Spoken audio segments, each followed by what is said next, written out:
अस्सलाम वालेकुम नाज़रीन, हाँ वीटा ऐप पे सिर्फ एडिटिंग करेंगे।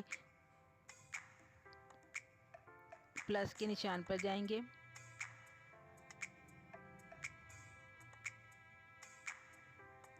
हमारी फाइल खुल जाएगी, लेकिन ऊपर से हमने ब्लैंक वीडियो लेनी है।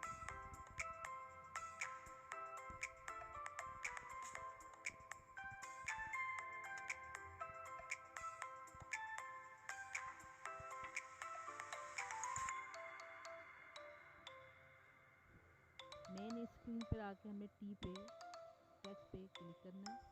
नीचे ये बार ओपन हो जाएगा।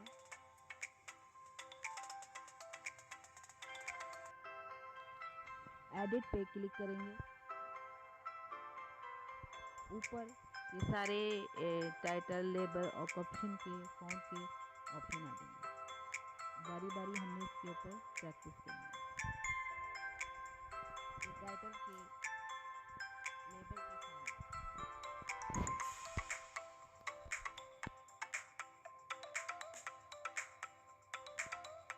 एक्सपोर्ट पर फाइल को सेव करेंगे और 1080 पे फाइंड